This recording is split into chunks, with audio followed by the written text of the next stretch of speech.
এই বন্ধুসকল আমাৰ এই পৃথিৱীখন বহুতো ৰহস্যময় বস্তুৰে আৱৰি আছে আৰু ইতিমধ্যে আপোনালোকে বহুতো বস্তুৰ বিষয়ে গম পাইছে কিন্তু বন্ধুসকল আজি মই যিকেইটা ৰহস্যৰ বিষয়ে আপোনালোকৰ ওচৰত কম সেই ৰহস্যময় বস্তুকেইটা চাগে আপোনালোকে আগতে শুনা পোৱা নাছিল এই ভিডিঅ'টো শেষলৈকে নিশ্চয় চাব আৰু ভিডিঅ'টো এটা লাইক কৰি দিব আৰু চেনেলটো সাবস্ক্ৰাইব কৰি নিশ্চয় থৈ দিব নাম্বাৰ 4 পৰীৰ চুলিৰ বৰষুণ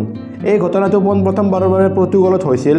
য'ত দেখিবলৈ পোৱা গৈছিল মকৰা জালৰ দৰে কিছুমান বস্তু আকাশৰ পৰা পৰিছিল আৰু সেইবোৰ বৰষুণৰ দৰে পৰি আছিল পৰ্তুগালত এই ঘটনাটো যেতিয়া হৈছিল তেতিয়া সকলোৱে আচৰিত হৈ পৰিছিল কিয়নো সেইবোৰ কপাহো নহয় বৰঞ্চ সেইবোৰ মকৰা জালৰ দৰে কিছুমান বস্তু আছিল যিবোৰ চাৰিওফালে ভৰি পৰিছিল আৰু বৈজ্ঞানিকসকলে ৰিচাৰ্চ কৰাৰ পিছত তেওঁলোকে গম পালে যে এইটো এটা বায়ুমণ্ডলত থকা জীৱহে তাৰ পিছত কানাডাতো এনেকুৱা ধৰণৰ বৰষুণ দেখিবলৈ পোৱা গৈছিল য'ত এই বস্তুবোৰ আকাশৰ পৰা আহি পৰে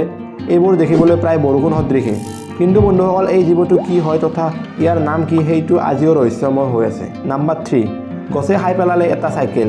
ইণ্টাৰনেটত এই ছবিটি বহুতো ভাইৰেল হৈ আছে এই ফটো তথা এই ঠাইখন এতিয়াও সমগ্ৰ বিশ্বতে বিখ্যাত এই ঠাইখনত আপোনালোকে যাই নিশ্চয় দেখিবলৈ পাব যে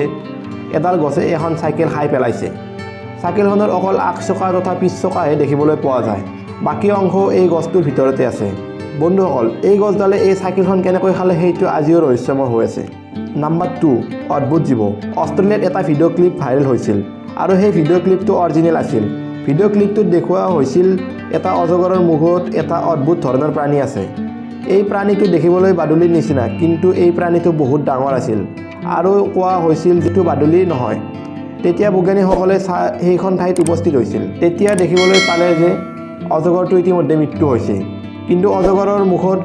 ভিতৰত সেই প্ৰাণীটো আছে সেই প্ৰাণীটোৰ অৰ্ধ অংশ ইতিমধ্যে পচি গৈছে তেওঁলোকে দেখিবলৈ পাইছিল যে জীৱটোৰ হাতবোৰ গৰিলাৰ দৰে কিন্তু জীৱটোৰ অলপ অংশ বাদুলিৰ দৰে কিন্তু এইটো বাদুলি নহয় কাৰণ এই জীৱটো বহুত ডাঙৰ আছিল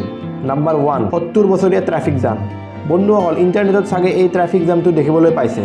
য'ত গাড়ীবোৰ ট্ৰাফিক জামৰ ফলত মামৰে ধৰিবলৈ লৈছে এই ট্ৰাফিক জামটোৰ বাবে এই গাড়ীবোৰ তাতে ৰ'ব লগা হৈছিল